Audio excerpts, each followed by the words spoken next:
Rabbi Yisrael Salanter, the great ethicist, author of many books of Musar, once said that when he was a child, he had a big ambition and a big dream. He wanted to change the whole world. When he got a little older, he realized changing the whole world, it's a little difficult. He says, you know what, let me change my country. As he got older and more mature, he said, you know what, changing my whole country is too difficult. Maybe I could change my community. When he got older, he said, you know what, maybe changing my whole community is too difficult. Maybe I could change my family. And ultimately, he said, I came to the realization that the only one I can change is myself. And if I change myself, then I'll change my family, ultimately my community, my country, and the whole world. We know that the Torah tells us that when God created the world, the very last creation was the human being, Adam. And the rabbis ask, why was Adam created last? And our rabbis give a very interesting answer. They say there's a dual reason. Why? Because if man fulfills his purpose for which he was created, then God says, you know what? It was worth creating the whole world just for you. The whole universe was prepared for you. Just like an entire banquet is prepared for the guest that arrives last, the whole world is the banquet of God prepared for man who arrives last on the scene, and everything is fully prepared and created for the human being. He becomes she becomes the pinnacle of creation. But if, God forbid, man does not fulfill their purpose in this world, or even goes contrary to the will of God, then God says to the human being, I want you to know that even a little mosquito preceded you, came before you in creation. Even the mosquito is more important than you if you, through your free will, choose not to fulfill the purpose for which you were created in this world. You know, if you ever throw a pebble into a lake, you see the ripple effect. It goes further and further. Same thing is with the human being. That ripple effect has to begin with the little pebble that makes the first drop. Then that first drop could have a great ripple effect that goes on and on and on. So too with the human being. We are that pebble right in the middle. It is our deed that begins the process. If we don't take the proper actions in life, then there's no ripple effect. On the contrary, if we don't do what we're supposed to do, then the world is much greater than us and overpowers us and overwhelms us. But through our choices and our actions, we could transform the world. This week's Torah portion begins Tazria, the laws of the creation of a human being, the birth of a child, the laws of childbirth. And it follows after last week's Torah portion, which was the laws of kashrut. And the rabbis say that God in this week's parsha, following last week's parsha, is following the same pattern as the creation of the world. Human following animal. A human being could be much greater than an animal. Obviously, a human being is a Homo sapiens with intelligence, with a divine, godly soul. That's the way it's intended, that we should be the pinnacle of creation. However, when a human being doesn't do what they were intended to do, not only are they not greater than the animal, they actually become a lot worse than the animal. And tonight being Yom HaShoah, you need no greater example than that. The Nazis who had human intelligence were much worse than animals. Animals don't systematically plan the death and the murder of 6 million people, 1.5 million children. But human beings, when they go contrary to God's will and they violate the 10 Commandments, thou shalt not commit murder, they become lower than the animal. But the truth is, every human being has in them a godly divine soul and also an animal soul. We have both elements within ourselves. You know, the story about this grandfather was telling his grandson a story. And he said there were once 2 wolves. One was vicious, cruel, angry, mean, vengeful, hateful. And the other wolf was kind and compassionate and loving and sweet. And they were in a fight with one another. And the grandson said, Grandpa, who won? Which wolf? Which one is going to win?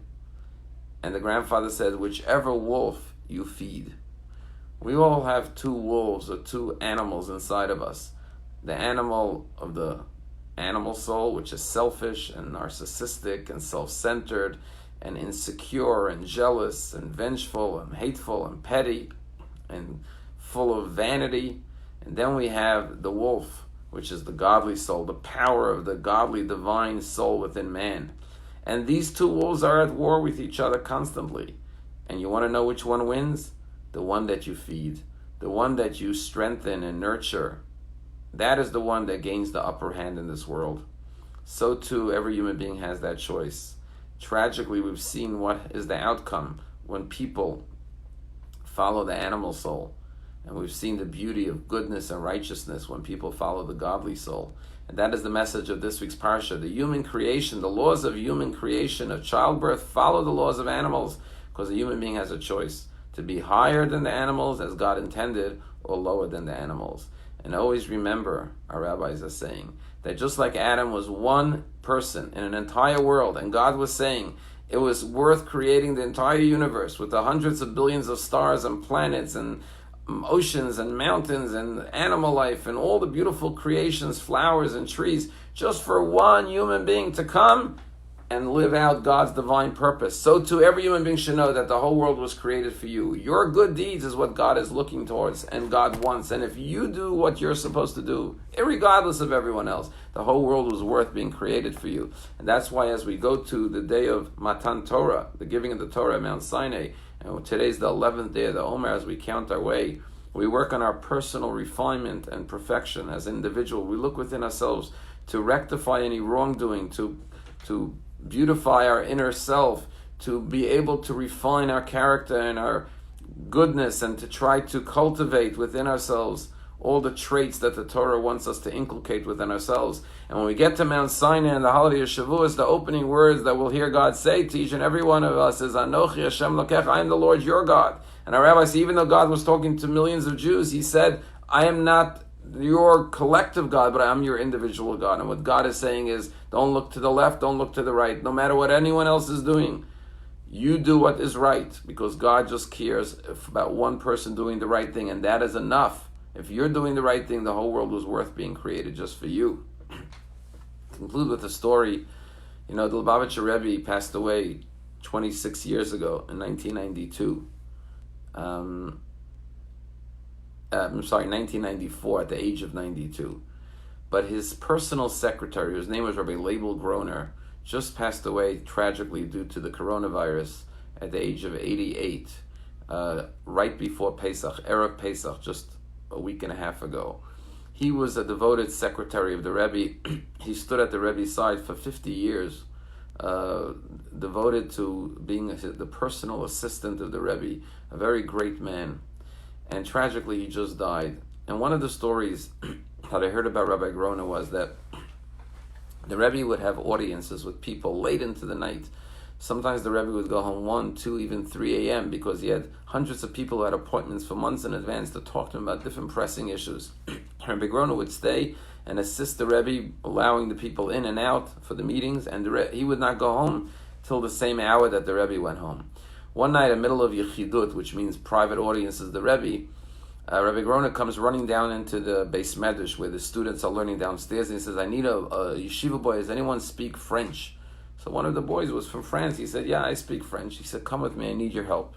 Took him upstairs, and he said to the yeshiva boy, someone made an appointment, and he came tonight for his appointment, and he seems a little unstable, and I'm a little concerned that he's going to go into the Rebbe's room, what he may say to the Rebbe, what he may do.